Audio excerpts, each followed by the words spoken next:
പവിത്രത്തിൻ്റെ പുതിയൊരു എപ്പിസോഡിലേക്ക് എല്ലാവർക്കും സ്വാഗതം. ഗുണ്ടകൾ വിക്രമിനെ തേടി വീട്ടിലേക്ക് വരുന്നതായിട്ടാണ് ഇന്നത്തെ എപ്പിസോഡ് തുടങ്ങുന്നത്. ഗുണ്ടകൾ ശ്രീജയുടെ പ്രൊഡക്റ്റിൻ്റെ അടുക്കള മുഴുവനും തകർത്ത് കളയുന്നുണ്ട്. അപ്പോഴാണ് ശബ്ദം കേട്ട് വീട്ടുകാർ ഉണരുന്നത്. അപ്പോൾ അച്ഛൻ പറയുന്നുണ്ട്, വിനായക പോയി വാതിൽ തുറക്കട എന്ന്. വിനായകൻ പോയി വാതിൽ തുറക്കുന്ന സമയത്ത് തന്നെ ഗുണ്ടകൾ അകത്തേക്ക് കടക്കുന്നുമുണ്ട്. വീടിൻ്റെ അകത്ത് മുഴുവനും തിരിഞ്ഞിട്ടും വിക്രമിനെ കാണാതെ ഗുണ്ടകൾ വീട്ടിൽ നിന്ന് ഇറങ്ങുന്നു. ആ സമയത്താണ് വിക്രം തൻ്റെ വണ്ടിയിൽ വീട്ടിലേക്ക് കയറി വരുന്നത്. അപ്പോൾ അമ്മ ചോദിക്കുന്നു, എന്താടാ ഇതൊക്കെ, എന്തായി നടക്കുന്നത്? നടന്ന കാര്യങ്ങളെല്ലാം വിക്രം എല്ലാവരോടുമായി പറയുന്നു. ഇത് കേട്ടപ്പോൾ തന്നെ അച്ഛന് മനസ്സിലായി വിക്രമിനെ കൊടുക്കാനുള്ള പദ്ധതിയാണ് എല്ലാം നടക്കുന്നതെന്ന്.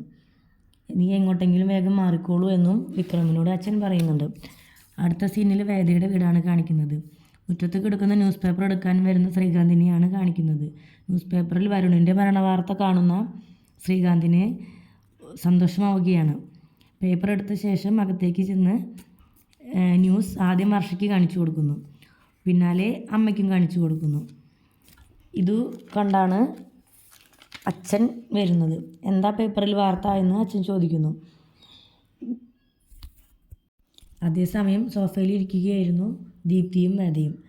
ശ്രീകാന്ത് പറയുന്നു, വർഷേ നീ ദീപ്തിയെ കൊണ്ട് അകത്തേക്ക് പൊക്കോളൂ എന്ന്.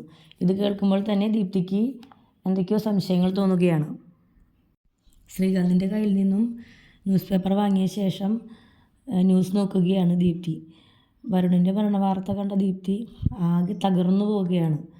ഒപ്പം തല കറങ്ങി വീഴുകയും ചെയ്യുന്നു. തല കറങ്ങി വീണ ദീപ്തിയെ എല്ലാവരും ചേർന്ന് റൂമിൽ കൊണ്ടുപോയി കിടത്തി. അപ്പോഴാണ് വേദ പേപ്പർ വായിക്കുന്നത്. ന്യൂസ് പേപ്പറിൽ വരുണിൻ്റെ മരണവാർത്തയും ഇതിന് പിന്നിൽ വിക്രമാണെന്നുമാണ് പേപ്പറിൽ അച്ചടിച്ചിട്ടുണ്ടായിരുന്നത്. ആ സമയത്ത് ശ്രീകാന്ത് അച്ഛനോട് പറയുന്നു, 2 ക്രിമിനൽസിൻ്റെ കയ്യിൽ നിന്നാണ് വേദയും ദീപ്തിയും രക്ഷപ്പെട്ടിരിക്കുന്നത് എന്ന്. അതിനുള്ള മറുപടി വേദ പറയുമ്പോഴേക്കും ദീപ്തിയുടെ കരച്ചിൽ കേട്ട് വേദ റൂമിലേക്ക് പോകുന്നു. ദീപ്തി ആ സമയത്ത് വേദയെ കുറ്റപ്പെടുത്തുകയാണ്. പക തീർക്കുകയായിരുന്നു വിക്രം വരുണിനോട് എന്ന് വേദ പറയുന്നു. ഒരിക്കലും അങ്ങനെയല്ല എന്ന് പറയുന്നുമുണ്ട്. ദീപ്തിയും വേദയും തമ്മിൽ വഴക്കായത് കണ്ട് ശ്രീകാന്ത് സന്തോഷിക്കുകയാണ്. പിന്നീട് കാണിക്കുന്നത് വരുണിൻ്റെ വീടാണ്. ആംബുലൻസിൽ വരുണിൻ്റെ ഡെഡ് ബോഡി കൊണ്ടുവരികയാണ്. അമ്മയ്ക്ക് വിഷമം താങ്ങാൻ പറ്റുന്നില്ല. പൊട്ടിക്കരയുകയാണ് വരുണിൻ്റെ അമ്മ. തകർന്നിരിക്കുന്ന വാസവൻ്റെ കൂടെ താങ്ങായും തണലായും ശ്രീകാന്തും വർഷയുടെ അച്ഛനും കൂടെയുണ്ട്. ആ സമയത്താണ് ശ്രീകാര്യ ശ്രീനിവാസൻ കാറിലോട്ട് വരുന്നത്. കാറിൽ നിന്നിറങ്ങി റീത്ത് അകത്ത് വന്ന് വരുണിൻ്റെ ഡെഡ് ബോഡിയിൽ വെച്ചതിന് ശേഷം തിരിച്ചിറങ്ങുമ്പോൾ വാസവനോട് ശ്രീകാന്ത് പറയുന്നുണ്ട്, ഇതിൽ വിക്രമിന് പങ്കില്ല എന്ന്. എല്ലാം തനിക്കറിയാം, ഒരു സീൻ ഉണ്ടാക്കാതെ പൊക്കോളൂ എന്ന് വാസവൻ ശ്രീകാര്യ ശ്രീനിവാസനോട് പറയുന്നുമുണ്ട്.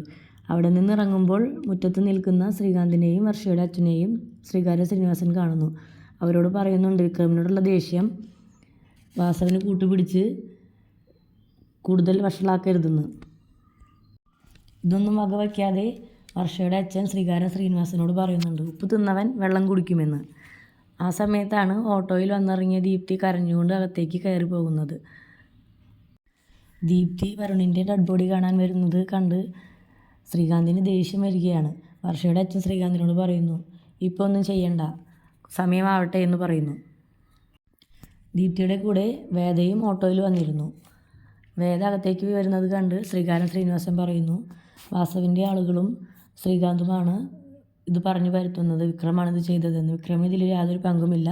ആ സമയത്ത് വിക്രം ക്യാരംസ് കളിച്ചുകൊണ്ടിരിക്കുകയായിരുന്നുവെന്ന് വേദയോട് ശ്രീകാര്യ ശ്രീനിവാസൻ പറയുന്നുണ്ട്. ഡെഡ് ബോഡി കാണാൻ കയറിയ ദീപ്തി ആകെ തകർന്നു പോവുകയാണ്. ഇത് കണ്ട വരുണിൻ്റെ അമ്മയ്ക്കും ആകെ സങ്കടം സഹിക്കുക വയ്യ. അങ്ങനെ രണ്ടുപേരും, ദീപ്തിയും വരുണിൻ്റെ അമ്മയും, ആകെ കരഞ്ഞു നിൽക്കുകയാണ്. ദീപ്തിയുടെ പുറകെ വേദയും അകത്തേക്ക് കയറി വരുന്നുണ്ട്. ആ സമയത്ത് പുറത്ത് നിൽക്കുന്ന ശ്രീകാന്തിനെയും വർഷയുടെ അച്ഛനെയും വേദ ദേഷ്യത്തിലൊരു നോട്ടം നോക്കുന്നുണ്ട്. ഇങ്ങനെയാണ് ഇന്നത്തെ എപ്പിസോഡ്. വരും ദിവസങ്ങളിൽ അടുത്ത വിശേഷങ്ങൾ അറിയാം. ഇഷ്ടപ്പെട്ടാൽ ചാനൽ സബ്സ്ക്രൈബ് ചെയ്യുക.